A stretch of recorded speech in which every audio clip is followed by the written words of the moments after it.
রাজধানী তেহরান সহ ইরানের বিভিন্ন শহরে হামলা চালিয়েছে ইসরায়েল ও যুক্তরাষ্ট্র।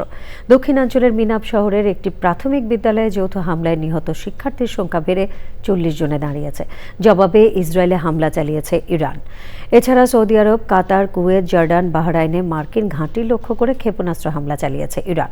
ইসরায়েলি সেনাবাহিনী সতর্কবার্তায় বলেছে, প্রতিরক্ষা ব্যবস্থা সম্পূর্ণ নয়, জনসাধারণকে সাইরেন এবং সরকারি নির্দেশনা মেনে চলতে হবে। বন্ধ রয়েছে মধ্যপ্রাচ্যের আকাশসীমা। ইফতেখার উদ্দিন জানাচ্ছেন। ইরান ইসরায়েল মার্কিন হামলার আগুন ছড়িয়ে পড়েছে পুরো মধ্যপ্রাচ্য জুড়ে। সংযুক্ত আরব আমিরাত ও অন্যান্য উপসাগরীয় দেশও আকাশসীমা বন্ধ করেছে।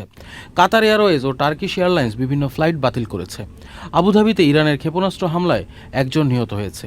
বাহরাইন, কাতার, জর্দান ও কুয়েতে হামলার চালানোর পর নিন্দা জানিয়েছে সৌদি আরব।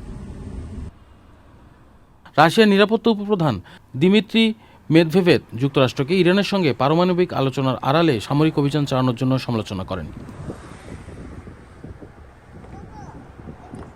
মার্কিন প্রেসিডেন্ট ডোনাল্ড ট্রাম্প ইরানের বর্তমান সরকার উৎখাতের জন্য দেশটির জনগণকে আহ্বান জানিয়েছেন।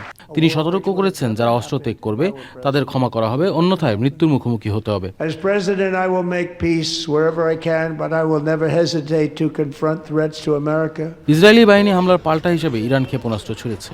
তেল আবিব সহ বিভিন্ন শহরে সতর্কতামূলক সাইরেন বাজানো হয়েছে। জনগণ নিরাপদ আশ্রয়ের দিকে ছুটছে। সংক্ষিপ্ত সময়ে মধ্যপ্রাচ্যের এই সংঘাত বিশ্বব্যাপী ফ্লাইট চলাচল ও নিরাপত্তা পরিস্থিতি প্রভাবিত করেছে। Iftekhar Uddin, channel I. বিকাশ পেমেন্টে 10,000 টাকার বেশি অফার। শপিং চলছে তো।